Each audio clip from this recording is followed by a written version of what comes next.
Hi, Matt here from Virtua Boys. I wanted to play some PC Engine, and I thought, hey, why not hit record? You guys can play along with me. You might know that I do a playlist on this channel called What Is a Guide to Games, where I look at retro games and sometimes new games, but mostly retro games, and talk about what they are. They're kind of little reviews, and I wanted them to be very little, succinct, about 2 minutes, just very simple. What is the game? What do I like about the game? Here's an interesting little thing about this game. But I quite want to play some games that I don't know a lot about, and I don't feel qualified to sit and do a little 2-minute review with all the information that you need to know. I just want to play some games that I haven't really played before. So, Devil's Crush, really want to play it, and I'd be honoured if you join me. So yeah, let's do it. Play some Devil's Crush. So this is the PC Engine or the TurboGrafx-16. Yeah, let's select fast and a new game. So what I know about this from what little I played, it's a pinball game, as we can tell. I think this also came out on the Mega Drive, or the Genesis, if you're in the States. I get the feeling it's similar to something like Sonic Spinball, and it's a pinball game, but it's kind of in the guise of an adventure game. So you've got your little objectives and your quests, like you would in regular pinball, I suppose, but they attempt to give it a bit more kind of RPG-ness, or a bit more of a theme and a bit more of a story. But I mean, so far this is pinball. It's that pinball-ass pinball game. So there's lots of little monsters around, which seem to die when the ball goes through them. So there's a little green arrow there on that tower in the middle of the stage, so I'm guessing I want to get my ball in there.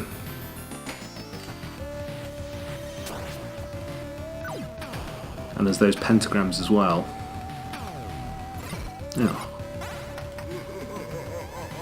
A big skull laughing at me.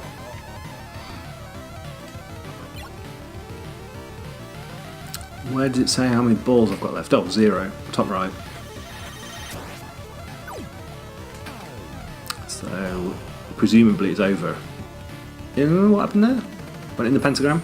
Okay. Okay, so there's a little mini table up here. Guess I need to get rid of all these little cult guys. Cult. I love the style of this, like this kind of fantasy horror thing. I believe, from looking at my list of games on my Raspberry Pi that I'm playing this on, I think there's a sci-fi theme one as well called Alien Crush, but maybe I'm imagining that. Okay, so they're just respawning. Let's take them out again. Now they've gone green.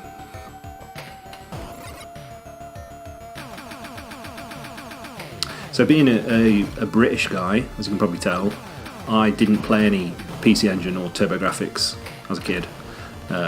It wasn't really a thing here. We were Mega Drive or Super Nintendo kids, or Amiga, or actual computers. So a lot of these games are brand new to me. Although I guess this did come out on the Mega Drive, so maybe you've played it on the Mega Drive. But certainly the PC Engine exclusives, however many of those there are, like Bonk and stuff like that, just no experience with them. Okay, so we didn't reach the best 5 on the leaderboard. Oh, it wasn't even halfway there. Well, let's have another go. So there is a 2-player mode, weirdly. I don't know how that works. Yeah, we still want fast. See if we can do better this time. What did I get last time? Like 4,600 or 46,000? Not sure what the denomination was.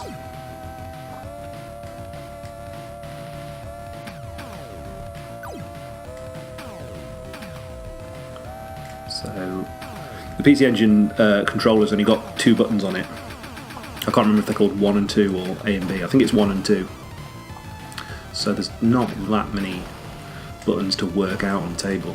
Well, basically, you're using the D-pad to flick the left bumper, and you're using your number 2 button to flick the right bumper, and then the number 1 button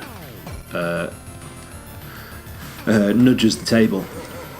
So I guess you can kind of influence the way the ball's falling if it looks like it's going to fall out. I've never really got the hand of nudging virtual pinball tables. It's obviously really important. I guess it's really important with actual real pinball. But I always feel like an alarm's going to go off and the guy who runs the arcade's going to come and shout at me. But I don't know if that's a reality.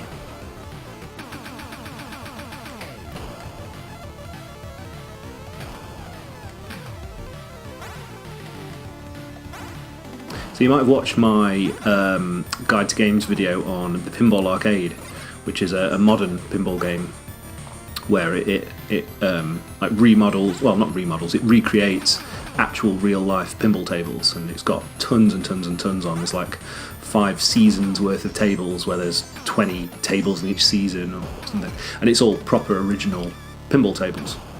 You kind of buy them piecemeal or you buy a season. And that was kind of the first virtual pinball game I ever got into. I always considered virtual pinball to be a bit crap, and I don't know, a lot of my friends played Sonic Pinball. As a kid I never owned it, and that seems pretty cool, but we definitely wouldn't have been playing it if it wasn't for the Sonic license. But that had bosses, and it had, you know, kind of traditional Sonic stuff in a pinball game. I guess actually I played Pokemon Pinball on the Game Boy Color when that came out, and I loved that, but I was in the height of Pokemon craze at the time, so again I don't really feel like that counts. Is that it?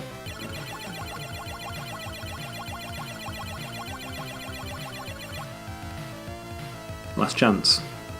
Okay, let's give me another ball. Oh no, not last chance, but I made it to the top of the leaderboards. I'm not quite sure what I did different that time. I kind of felt like I didn't do as well, but apparently I did. Let's put my name in here. Oh, I've missed the T.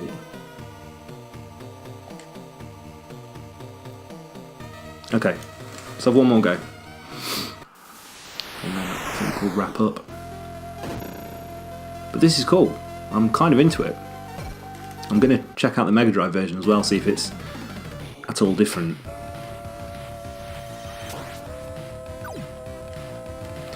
Oh.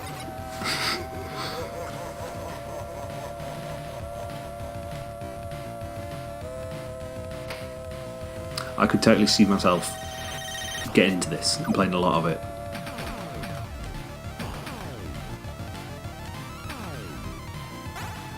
I hear that Pinball FX3 is launching on the Switch in a couple of weeks, I think November 14th, and I'm really into that because those games are great, and I feel like the Switch is quite a good platform for pinball games. Yeah, I think from what I understand, Pinball FX3 lets you turn your Switch vertical in handheld mode and play it so that the orientation of the screen is correct, so it's, you know, vertical, which is really good, because one of the things that pinball games often lack is that the actual screen real estate where you can see the table is quite a hindrance.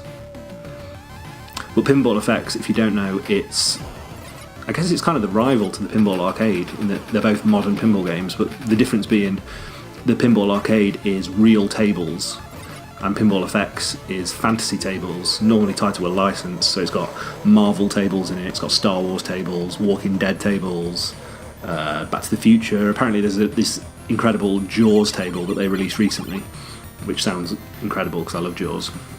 So yeah, they're tables created by the developers of the game, which I think is probably less interesting than the real world tables in the Pinball Arcade, but it's still a great game, and I'm definitely going to pick it up on the Switch when it launches next week. But enough of Pinball FX. We've been looking at Devil's Crush, and I think I'm going to wrap up there. That's 10 minutes of Devil's Crush.